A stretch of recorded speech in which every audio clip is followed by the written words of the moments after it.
Welcome to the Maintainable Software Podcast, where we speak with seasoned practitioners who have helped organizations work past the problems often associated with technical debt and legacy code.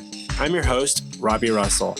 On this episode, we are joined by Melissa Eaden, who is currently a technical lead of quality at Unity Technologies in Austin, Texas.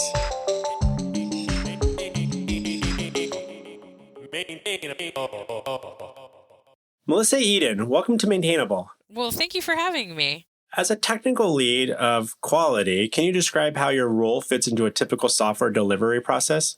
Well, I work with a lot of the teams to talk about how to better put out quality software. So it's a day-to-day process of just checking in with folks, making sure there's a lot of discussion around like what's needed for testing, and then seeing who's available to do what. So it's not necessarily the testers always doing the job.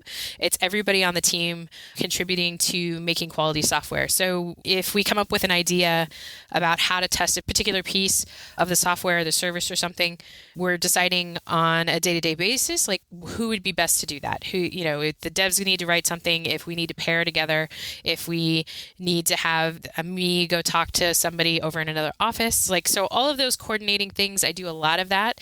And I also do hands-on testing for several different teams here in the office too. Nice. And so you're working at Unity, correct? Correct. And what do they do there, just for those that might not know? So Unity is a really popular 3D gaming engine. And what it lets users do is build mobile or platform games, or PC or Mac or whatever. It's really cool, really complicated, and a lot of people refer to it as its own language. So it's its own development language to a certain extent. My comparison for folks out there would be kind of like a souped up version of IntelliJ for the gaming world. So, yeah. Interesting. And how long have you been there? And I'm assuming you had a background in working in quality assurance and testing teams prior to that. How was that?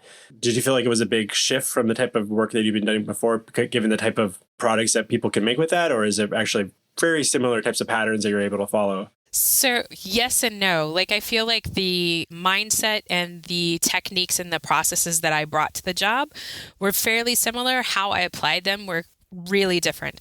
Unity is a lot of development for developers. So you really have to kind of get into the weeds. It's a lot of services, a lot of back-end functionality, scripted APIs, which is a whole other, you can understand web APIs. Most of my career has been web applications and some mobile application development. So diving into a tool that is basically providing a foundational language for what people are building things with, that's a completely different space. So I've been at Unity for the last 9 months or so, 10 months, and it's a challenge, and it's a challenge that I've welcomed and I really, really enjoy, because it's a whole different headspace from just building something for someone to use on the internet. Building something for somebody to use to build something else is a whole meta level of things happening.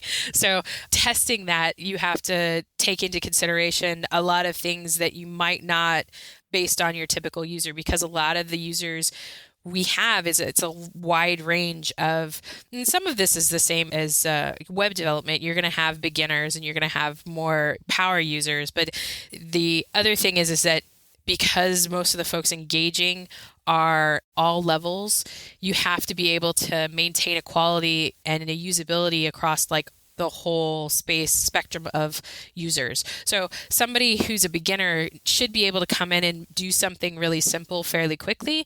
And somebody who's a power user or, a really advanced game developer should be able to access APIs and services to build out a more complex game and do amazing things with Unity, because we have such an open, flexible platform. So all of that plays into how we test and how we approach things.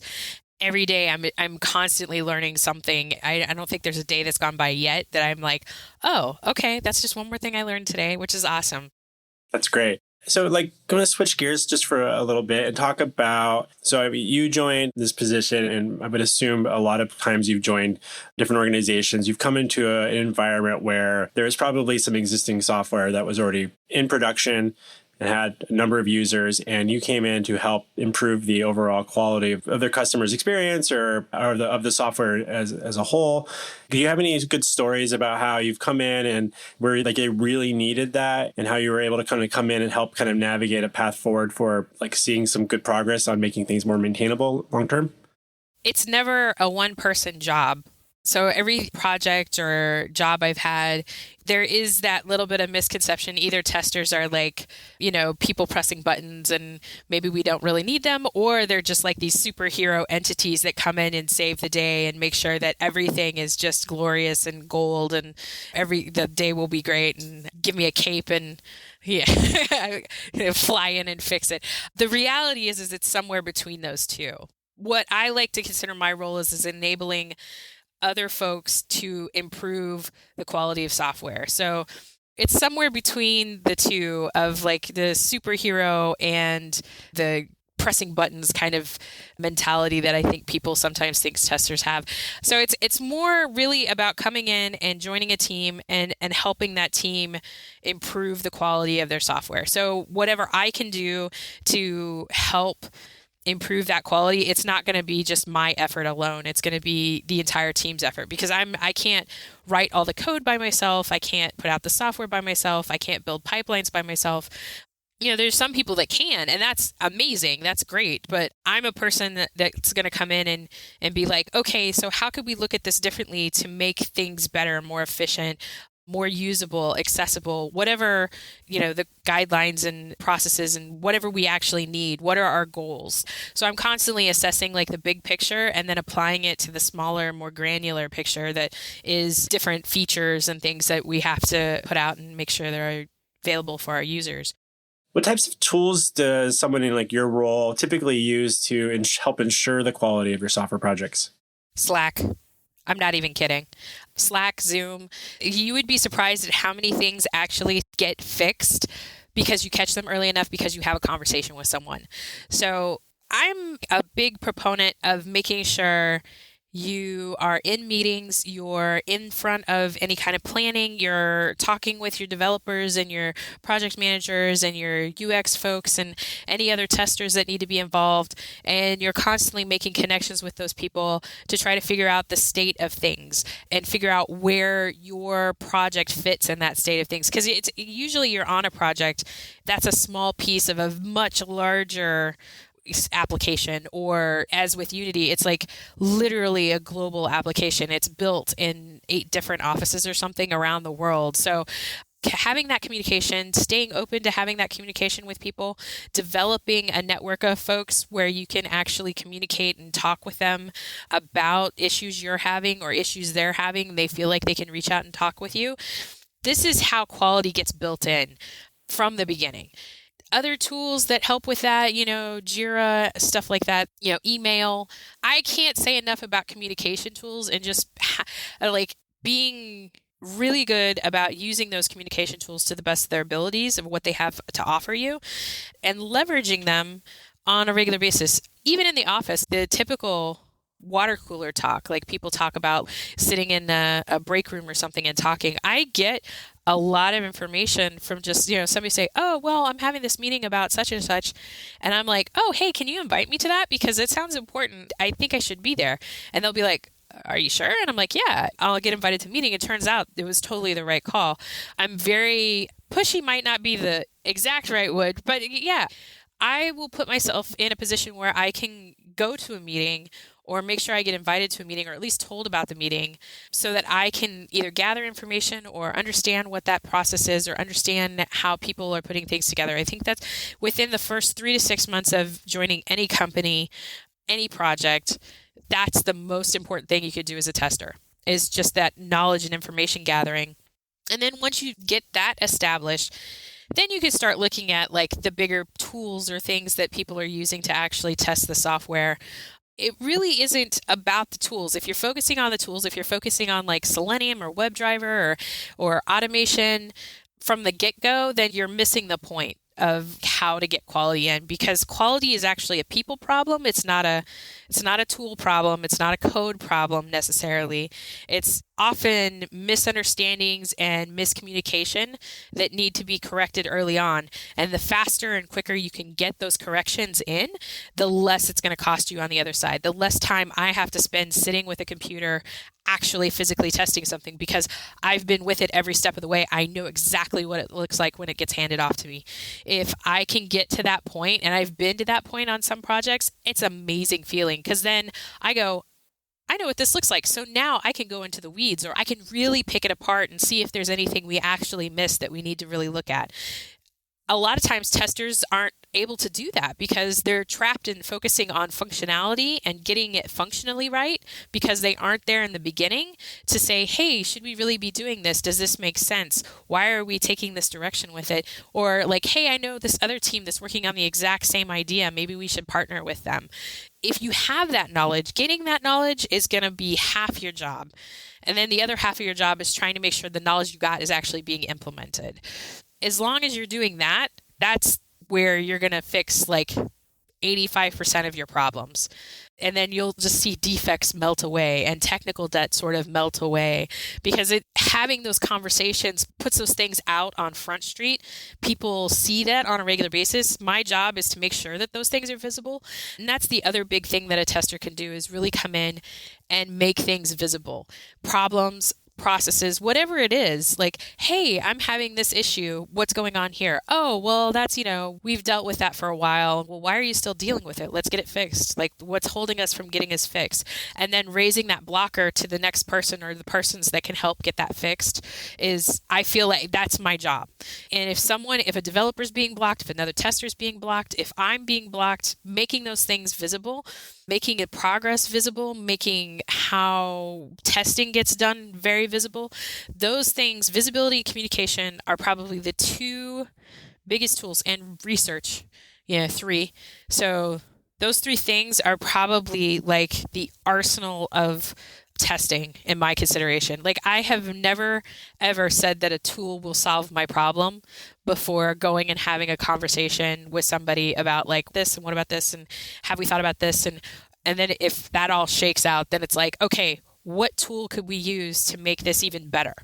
So I'm super passionate about having those conversations and talking with people, because I feel like I have been the most successful at getting problems solved because I'm having those conversations, not because I've sat at a computer pressing buttons. So, I do find things that way, but it's not, I think that's like the last part of my job. That's the least interesting part of my job. So if I can solve the problems before I start pressing buttons, that's where I want to be.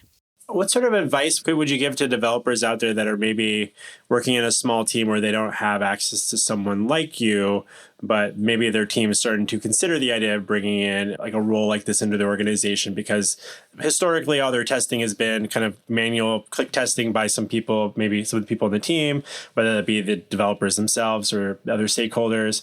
And they're like, okay, we're growing, and maybe we need to formalize and some more formalized structure for this, and have people that are actually maybe know a little bit more and have some more best practices on how to manage this type of work, versus just like give me input of like feature requests. I go and build it, and now I'm going to go make sure it works, or sending it back and hoping that the person that requested it works for them in the way that they thought it would. What sort of advice would you give them on how to like start thinking about how to make space in their team for that type of role in the organization? I would really think about, like, depending where and what the team is doing.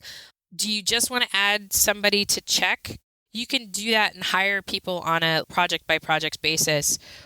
Or you can bring someone on full time. And what is that person going to enable for your team? Are they bringing in coaching? Are they going to coach the rest of the team into quality practices that'll help make sure that folks are writing unit tests and integration tests, helping decide on technologies that are easier to test and more testable and more usable? If that's the focus, then that kind of person is who you're going to look for. And then if those people also come with skill sets that help with automation or help get things started in that direction. If you're looking at automation and bringing someone on just to do automation, I think you also need to think about the longevity of that role. Is that person then going to help with automation and then later become a developer? Are they a tester and they're going to do automation? They're specifically focused on the automation. And then I would really question about, what are you getting out of that What value do you want that person to provide, and what value do you want them to provide to the team as a whole? It's not an easy answer, unfortunately. It's like, oh, I'd love to say like everybody should have a tester on their team. I think it's on a case-by-case basis. I think some testers on some teams are really required, and they get a lot of stuff done that people don't really see, and it's a lot of glue work. And if they understand that, if the team understands that, then they'll find that role really super valuable. If the team doesn't understand that, that communication and testing process and testing mindset, then it's going to be a little bit harder for them to see the value of having a person on their team. My suggestion, if you're starting off, you've never had anybody on your team, I would almost start with a consultant role somehow to see if they could come in and kind of get a definition of what you need as a tester. Like, what is a tester? What kind of tester do you need? Do you need somebody that's got more broad skills? Do you need somebody that is going to coach people? Do you need somebody that has a lot of automation experience or performance or load testing experience? Those are all separate people, and you can find any of those people. If you're trying to do, what do we need? Okay, well, then I would hire somebody that would be like, hey, come in and consult for like a week or two and give us a profile. Give us an understanding of what you think we need as a tester. And the answer might be, maybe you just need somebody to spot check you or circulate between the teams and be like, hey, have you done this? Have you thought about this? No, yes, maybe we should implement that. And then that would be sort of a quality coach role. Those roles are actually becoming really popular because a lot of teams have moved to doing most of the functional testing themselves. And so when you are doing most of the functional testing, being a QA, I think one of the things we really start to have to think about, and coming up in the role as I did, I know one of the things I actually talk a lot at conferences about is career development. And I think one of the things that is kind of a disservice businesses do is they'll hire a tester, but they really don't develop a path for them. It's like, what do you want? And that's what I'm talking about. It's like, what value do you want from that role? And then what do you want that role to grow into? So if they start off as a manual tester, but then you get to the point where we need somebody with automation, but you're not willing to train that person, that's a problem. If you bring someone in as a junior dev, but make them do a whole bunch of testing, you're either going to lose them or you're going to convert them to a dev, and then you're back to not having a tester. Really look at the roles, really look at like what your progression is. And then I coach testers into thinking about how they're going to adapt to the new paradigm, which is DevOps and CI/CD and continual delivery. It just seems like, continuous everything nowadays, machine learning, AI, neural networks, all of these things are going all of the time. So how, as a tester, am I going to adapt to that? Well, biggest way you could do that is by looking at specialization. People need people that know how to test for accessibility. Accessibility is a huge issue, literally a litigation issue for some people in some businesses. If they don't meet certain standards, they could be sued for not being accessible enough for people. So being an accessibility tester is a whole role in and of itself. Performance and load testing, a whole role in and of itself. So I am one of those folks that's like, hey, get the foundations, understand some basics, and then start looking at, what you could specialize in. You could specialize in data, testing data and quality data testing. I love that area myself. I dabble in it quite a bit. Continually fascinated about how data works in systems. So one of the things I do is I'll go off and read stuff about machine learning and data analytics and things like that. And I can't say enough about making a plan of that nature for yourself. Be very proactive about, okay, I'm in testing, I'm going to get a CS degree, or I'm in testing, I already have this other degree. Where do I want to go? Do I want to go into project management? Do I want to learn more about code development? Do I want to specialize in usability? That's a whole nother role. You can actually do UAT and usability with customers. So that's a whole other specialization that you can get into. And I think more and more we're going to see people specialize and move away from like what's considered traditional or functional testing into these specialty roles that are going to be a lot more interesting than just pressing buttons on a computer. And B, they're going to give you a lot better salary than just being a manual or an automation tester even. I strongly encourage people to start looking how they can branch out and how they can adapt. So it's all kind of in there. Like, I think companies need to really think about what they're doing with that role. And then I think people really need to think about what they're doing with that role. It's a complex thing, though. But good question. I love that question. What do you say to those who speak about within software development teams about working with non-technical people? And I'm kind of air quoting non-technical people when they're collaborating together. And like those people over there, and then we're over here in the technical world, and they're in the non-technical world, for lack of maybe a better term. Even hearing it makes me like, ugh. Like I get really a little bit ragey about it because I don't think people working in technology are non-technical. I don't know who people are calling non-technical these days, but I know a lot of testers call themselves non-technical, and I'm going to tell you right now, that's bullshit. I think it's a bunch of crap because oftentimes you bring skill sets and knowledge to that role that you've been through schooling, you've got degrees, you've learned about technology in a certain way to be able to apply that knowledge to a technical aspect of whatever that is. And it's not non-technical. That's not trivial information. People that think like customer service folks are non-technical is kind of crazy too. And the funny part is that my career started out in customer service. Nowhere in any point in time was I ever referred to as non-technical as a customer service agent because I was constantly helping people on the phones with software problems and computer problems. Like I had to understand their computer OS that they were working on and the software that I was working with them with. So like if they call me up and they're working on a eMac and I'm like, okay, so then I have to think about how our software interacts with that particular OS, and then I have to figure it out. That's technical knowledge. The funny part is I was never considered non-technical until I moved into a tester role, until somebody told me that to my face. And I was just like, wait, what? Like, how? No. I am technical. You can't call me non-technical. I have worked in technology or worked with technology for at least a certain number of years by that point in time. So I just refuted that fact. Now, what people get confused, oftentimes I feel like the argument turns out it's not non-technical, it's actually non-coders. Coders versus non-coders. Non-coding doesn't mean they're not technical. So then you end up with this weird gatekeeping of, oh, you don't know code, so you're non-technical. It's like, no, that's two different things. Like just because I don't know an extensive amount of code doesn't mean that I am not a technical person or I don't understand technology. And it's predominantly because testers are predominantly women. And we're often in a predominantly male environment. I think the term is used as a gatekeeping term. Like, well, you're not technical enough to understand this, or you're not technical enough to do this, or you're not technical enough to write this code. When all it would be a matter of is like, hey, you don't know this, let me teach you. And oftentimes, if I was given a different name, title, whatever, and come in, that would have been the instance. Oh, you just don't know this. Okay, let's go learn it. It would never be like, oh, you're non-technical, so I'm not going to give you a chance to do this kind of thing. So the fact that testers have gotten pigeonholed in this weird non-technical craziness, it drives me nuts. I've had conversations with different businesses over the years. I had one manager tell me, well, if they really wanted to be technical, they would have gone and done that themselves. And I'm like, well, if you're not encouraging your people to actually improve themselves, then you're perpetuating the problem. To me, that was like the worst offense as a manager you could possibly do. And then I've been in these conversations where I have advocated for myself. I was in a position as a tester, and it was mostly manual testing, but I was learning automation and I was learning SQL. I came in a year later and had a conversation with a dev director.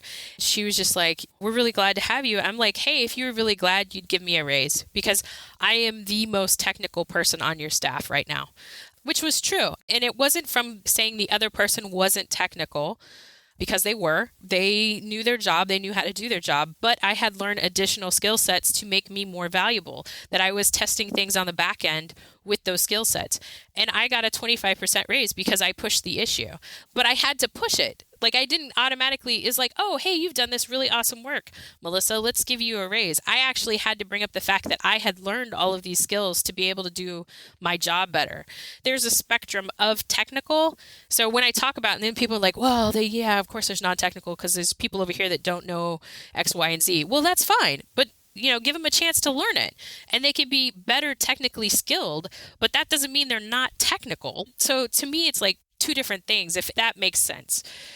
Yeah, it does. It's interesting. I work in like a software agency, and we literally just had a workshop internally about a week and a half ago where the conversation was, we air quoted non-technical people explaining technical problems to non-technical, air quoting technical people, because we hadn't yet figured out a good phrasing for, and I think in that scenario, we were talking about like when we're working with our clients, because we maintain software for other companies. And so we'll be working with like someone that works in a marketing department that just happens to use a piece of software that was written. And so they're the end users, and they don't understand necessarily under the weeds about how the software works. And they're just like, I don't know, I clicked a button, this thing's broken. Why isn't this thing working? We were trying to figure out a better way of phrasing that. We're like, well, they just don't know that yet. They may or may not ever learn or have a desire to learn it. Some of them don't give a shit about what happens. I don't know, the button didn't do what it's supposed to do. Fix it. So we're like, well, what would be a better phrasing for that? And we haven't yet come up with good phrasing for that yet. I'm really trying to emphasize, like, work with the team on like, let's get away from using that as a phrase, because it's just not productive in that context either. But I think you were right when saying it's bullshit that if a tester is being called non-technical, that's just, if you're working within the technology stacks and doing, I mean, that is very technical. So they're your customers, they're your clients, your customers, your users. I think those are all three really good words to use with folks that you're working with the software on. And I don't know why people feel like they have to like give them some sort of weird, oh, they don't know. Like, okay, they don't know the software, but that's what you're there for, is to help them learn. So they are your customer. I think customer is a way better descriptor than non-technical user or something. So it's like user qualifies them, customer, client. Those are all words that I think are much better descriptors of how those people fit in the workflow of the software that you're building.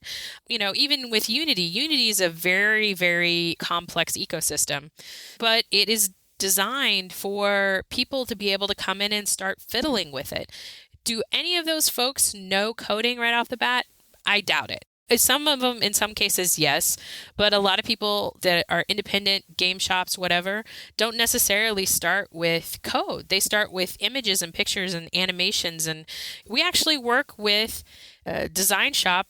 They're called no code, like literally because they don't use code. Everything is obfuscated, like the code that they need. I think they recently hired a dev, if I understand correctly, but they've been operating for years without a true developer because they've been using Unity so extensively. And Unity does a lot of the hard, heavy lifting for people. But if somebody's using Unity, I would challenge anybody to come in and say they're not technical, because you have to have a certain amount of technical knowledge to be able to get the thing to work.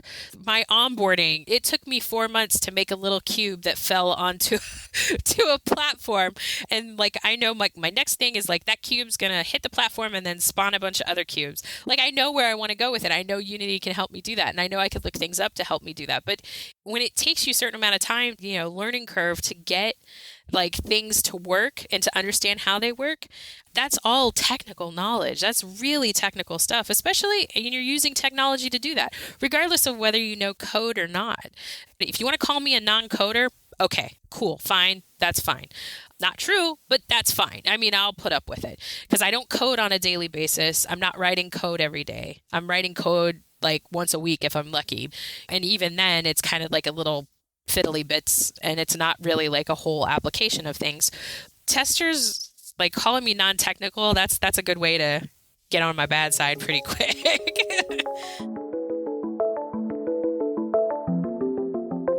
We'll be back with my interview with Melissa in just a moment. Hi, it's me, Robby. I wanted to thank you for listening to the Maintainable Software Podcast. If you're finding conversations like this valuable, please consider sharing it amongst your peers and writing a review on Apple Podcasts to help spread the word. You might also even just consider leaving a sticky note on your coworker's desk saying, yo, check out Maintainable. Go on, I'll wait for you to do that. Also, if you have a good story or two to share about ways to improve the long-term maintainability of software and might be interested in being a guest, we should chat. Please get in touch with me at Robby with a Y at maintainable.fm. And now back to our interview with Melissa Eaden. Do you, and this is just something I've kind of ruminated on a little bit, I've actually struggled a little bit with the usage of just the phrase "I work in tech" as like a general concept, because I'm like, when do plumbers not work in tech? Yeah. And so I'm just like, do we not all work in some sort of, well, like most, are there many jobs that don't involve some sort of technology? So I've struggled with it a little bit, not being like, well, it feels like it's in a way itself, like another maybe form of gatekeeping or some sort of class type of structure. And like, there's people that understand technology. It's like, well, maybe doctors would fit under there. I don't know. But it's just like who is and isn't part of the tech world. But it's an interesting way to describe like almost everything is powered or involves some sort of technology. So it just feels like a really weird phrasing in the first place. Yeah, I like to use the example of like, hey, I used to take my car to a mechanic and now I take my car to an automotive specialist and he plugs it into a bunch of computers. Those two things are not any different because he's using computers because cars are more sophisticated. He still has to know the inner workings a mechanic has to know. Just because they're called different names, I mean, they do completely different things maybe now because the cars are so sophisticated, but it doesn't mean that they don't equal the same thing. They don't have the same knowledge. They don't have a lot of times they have more knowledge because now they have to use computers to diagnose the problem and then fix it mechanically. So it's interesting to me how those misnomers and sort of naming conventions get started and why. Like I suspect a lot of things. I have theories, but they're all kind of half-baked, so I'm not going to jump into them. But yeah, usually if somebody asks me about my job, I say, oh, I'm a software tester. And they're like, oh, wow. So you like test the stuff that people build? I'm like, yeah, for the most part. I mean, that's a very base level of what I do. But I think a lot of people that don't work in software development on a day-to-day basis, and that seems like the other 50% of the world, like half the world is working in software development, and the other half is working like as doctors, lawyers, and everybody else, It's a weird paradigm, I think. You're right. It's like tech is like too broad of a term because there's tech everywhere. It's so ubiquitous in everything these days. I just keep wondering if it'll ever get away from that somehow. But I'm like, I don't know why we need to distinguish ourselves with, there's only going to be more technology in the future. So maybe we find some new ways to describe the fact that you work in that industry and I work in like software development as a different type of industry, but we all kind of classify ourselves as being part of the same industry, but yet we have completely different, like the healthcare tech and like, well, they're in healthcare and like, why do we have to throw in like the extra label of technology as like a way to distinguish it somehow? So I don't know. It's just a weird, or like we're all part of the same club. So I can just switch between healthcare or finance or something. I don't think it's that simple. So no, I agree. And I actually encourage a lot of people to say they work in a domain versus they work in like technology. All the domains have technology. Like I think you would be hard pressed to name a domain, field, whatever that's out there now and say that they don't use technology. I can't even think of one. And I'm like, if you want agriculture, nope, that's all automated. Biology, nope. You're using a crap ton of tools and equipment to study that stuff, and that's all technology. Marine biology, oceanography, meteorology, satellites, and charting and mathematics. People are using technology in literally every domain you could possibly think of. I don't know one that's like maybe calligraphy. Maybe I don't feel like it. That's a domain. And probably even then, people are like using machines to replicate calligraphy. So I really do think if we start talking about, oh, I work in the gaming industry, or I work in the healthcare industry, or I work if we start talking about industries, then we have common ground. And it doesn't matter whether I'm developing software or I'm writing a game or I'm developing hardware that game's going to play on. We all suddenly have like a common ground of like, oh, we're in the gaming industry. So what's your focus? And then we could talk about the differences, but then you all sort of level the playing field that way. It's not an us versus them. It's like we're all in it together, which I like much better. I'm much more a collaborative person. So yeah, it's one of those things I ruminate on. And like, when did that start? Because I feel like it probably in the 80s, it's like the dueling OSs and little Linux over here being like a question mark, So that's the other thing too, is that we're still we're in that sort of infancy / like in the process of time and the development of technology in the last, 50, 60, 70 years. That's a blink of an eye, and not even that. It's like even less than a blink of an eye.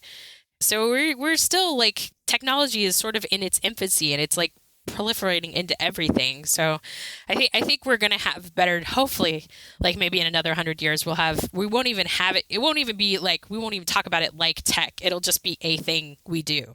Switching gears a little bit back over to maintainable software in particular. So you're working with teams. What sort of advice would you give a team that hasn't established a good testing process as of yet? Maybe they don't have any automated testing. They've got handfuls of like types of regression problems that keeps popping up, and some of the original developers aren't there anymore. And so people are coming in and they're like trying to make sense of what's going on. And they're like, okay, we need to stabilize the situation because we're not going to rewrite it anytime soon because there's enough value in the product we've already developed, but we need to feel more confident that we're not going to like break stuff going forward as often as we have been. What sort of advice might you offer them on how to prioritize certain areas of the application or types of testing they should start implementing and how they should even start some of those conversations amongst themselves? Definitely starts with process. It definitely starts with talking about it, right? Because if you don't talk about it, you're never going to get it fixed. If you've got a process in place of how you're handling stories, just fold that tech debt in and just really be conscientious about knocking it out. Software has a shelf life. And if you're having to work with it for a certain period of time, it's going to have these problems. That's just the nature of how things move and grow and develop. New technologies come out and replace the old technologies, and people have to catch up, and that's how it works. But if I was in that situation, personally, my first thing would be like, okay, what's the low-hanging fruit? What could we actually put unit tests on and stabilize out? What's really easy to test or really repetitive to test that we could automate fairly quickly? And then we'd do that. And then once that was done, we'd talk about like what the next goals are. Like just start laying out like a priority of goals and then seeing if you can tackle them via sprint, Kanban, whatever process you're using, waterfall even. I mean, I'm not my particular favorite to work in waterfall, but hey, I'm not going to judge people that are using things to get stuff done. Like the whole point is to get stuff done. So whatever process you're using, get the tech debt looped into that process and understand where that tech debt fits in and what it's going to fix and what value putting testing in place for that particular software is going to bring back. So it'd be kind of ridiculous. For instance, if I came into a situation and somebody said, oh, hey, this regression keeps happening, but we're going to sunset this in 3 months, then there's no point in me writing a bunch of automation or doing a bunch of testing, except for maybe around that one thing that's crucial to make sure it's still working. Like if I have to press 2 or 3 buttons and oh, good, we know it works, and I know it's going to be replaced by something else in a couple months, I'm not going to spend a bunch of my time trying to automate something that's going away. Same thing with something that's brand new. Spending a bunch of time trying to automate something that's constantly in flux makes no sense. So pick the things that make sense to test quickly and at a certain level. Like I would be like, okay, code is changing quickly, so a lot more unit tests, maybe a couple integration tests, very few. If there's a UI, if it's a service, that's not a big deal. But if it's like if there's a UI, I'm not going to write a bunch of UI tests for a UI that's constantly in flux. It makes no sense. I might write one just to make sure that everything's standing up. Like, hey, I'm going to make sure that this is standing up and I can log in just so I know. And then that way we know functionally the whole thing is working. And that I can put in a CI, and that's really fast feedback. So the whole point is to get faster feedback loops. So if the tech debt serves that purpose, do it. And then get that in the process and make it visible. Make it visible. Make sure it's bringing some sort of value. Otherwise, I think people get into this thing of like, oh, we have to go do and solve all these problems and do all these things. And it's like, well, why do you need to do it? What value are you going to get out of it? And how long are you going to get that value for what you're going to put into it? So it's going to take me 3 or 4 months to build up a repository of tests to test this particular feature to make sure that it doesn't regress. My hope is that 3 or 4 months just of my time put in there actually gives like 2 or 3 years of functional testing safety. Hey, I know that works because those tests pass. Even then, I would go back and review those tests and make sure that those are still the tests we need. Like that review process of like, hey, I have all these tests. Are we still testing the right things? Like make sure you're reviewing them on a regular basis because things change all the time. And if you're running a test that's like failing, or if you've shut off a bunch of tests because they're failing, then why are you still running them? What's the point? Like they're just sitting in there bloating up your CI or your code or wherever they're living. So it's like you might as well just get rid of them, right? So I think people hang on to things longer than they need to, or they don't want to get rid of it because that is a piece of knowledge. It's like, oh, if I get rid of it, then I don't know what that was. And it's like, you don't know what it is anyway. So just either fix it or move on. Yeah, that's an interesting. I think I know at least in the coding side of things, we often talk about code coverage when it comes to test coverage and how much of the code is tested and like has repeatable automated testing. I think there's not enough conversation sometimes about how over time we're slowing the feedback cycle down too. And so there's a weird trade-off there where, we work with some clients or talk with companies and they're like, well, it takes, an hour and a half for a whole test suite to run, or several hours in some cases. I'm like, well, is that because you're using parallelization or anything to do that like faster? And like, oh, we're doing that. And I'm like, and it's still 90 minutes. I'm like, oh boy, like how do you, that's just like, there's a bunch of other issues that start to come up. So I think that slows down velocity in that feedback cycle. So I think it's a fine line there. And I think it's probably hard for people to delete tests. It's an interesting thing to at least reflect on. It's better than probably no tests, but it becomes a different problem on the other end of it too. I think it was one of the best things I learned on a project I was working on.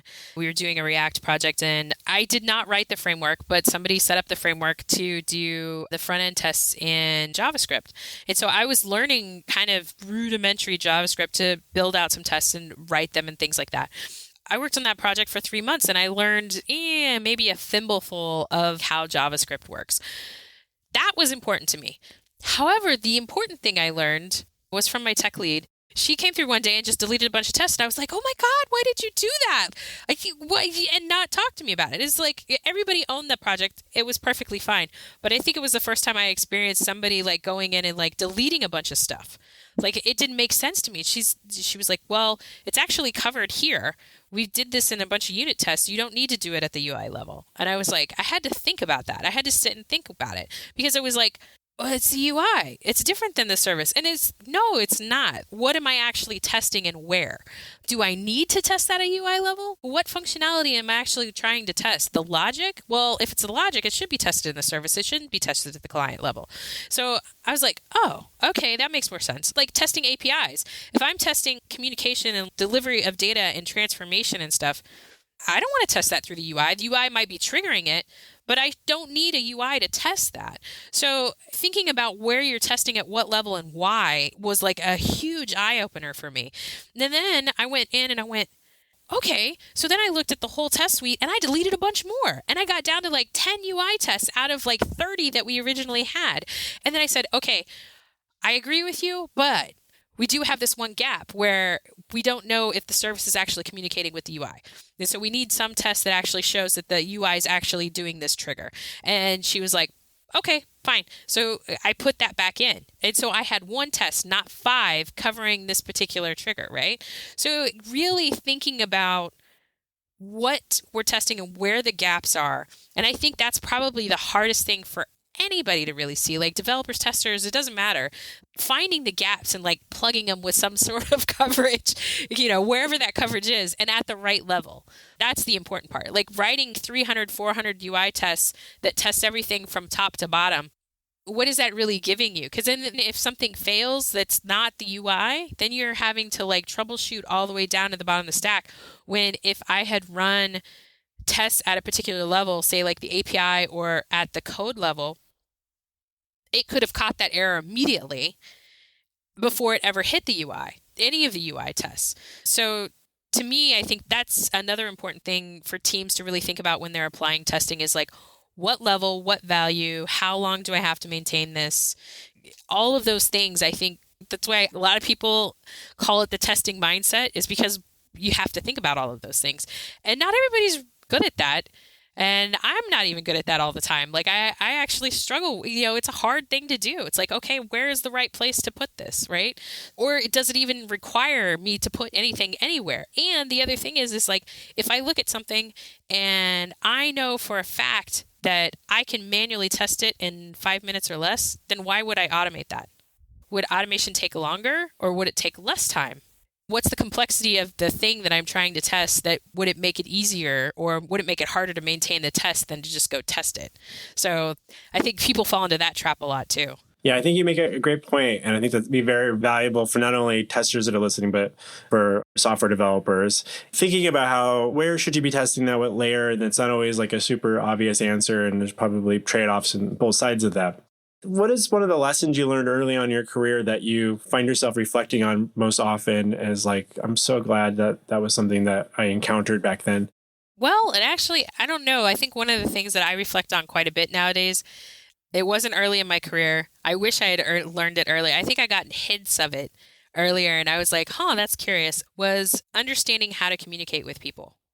Understanding how to communicate in a way that people would understand me and in a way that is not like abrasive or like combative. Because at the beginning of my career, I actually wrote a whole blog post about this based on Green Arrow and how that show's arc where the guy just comes in and just is like shooting everybody dead. And then towards the end, he's got like a whole team and he's like not killing people and trying to save them in a way, like, or redeem them somehow. I feel like my career as a QA has sort of followed that same arc, less violently though. Very much in the beginning, I was just very much like, oh, you have failed this software, kind of thing. And one of the things that I was taught in a couple of different lessons, and what really hit me when I worked with ThoughtWorks, the book called Crucial Conversations, hugely important to me in the fact that it really opened my eyes to the kind of communication that I was putting out in the world. The fact that some people do not respond well to people waving hands. Like, and I'm a big hand waver. It's like, oh, hey, okay. So then I have to figure that out. The fact that I'm very passionate, and sometimes that comes across as almost a violence to some people in other cultures. So having that understanding, I mean, I'm still working at it. This is an ongoing thing I'll be working at for the rest of my life. But I think I've gotten better. I hope I've gotten better at understanding and reading the room and trying to understand the person I'm communicating with and seeing if there's a way to bridge that gap in a way that makes them comfortable and me comfortable as well, so that I'm not pushing a viewpoint or being violent about my communication or violent in a way of like aggressive, controlling conversation or just being very cutting people off or dismissing people. I think in the beginning, I thought I had to be like a crusader for quality. What I found out is that I much more rather be a collaborative team member for quality than some lone wolf going off and like trying to do everything myself. Because A, it's not mentally healthy at all. And B, it doesn't get you anywhere with a lot of people because it's all a team effort. And if you're like running off doing it by yourself, you're not bringing the team with you. So that's kind of lessons I've learned over time. Or learn them early on, but I continue to learn them, I think. As you said earlier, it's never a one-person job. So where can people learn more about you online? Well, I'm on Twitter. I'm also hanging out with my blog sometimes, testing and movies and stuff, .blogspot.com. I'm also a writer-editor with ministryoftesting.com. You can check out a lot of things we do there. I've actually spoken at a couple of test bashes and conferences, so those videos are also available at ministryoftesting.com. Well, thank you so much. It's been such a delight having you on Maintainable, Melissa. I appreciate it. Thanks for joining us.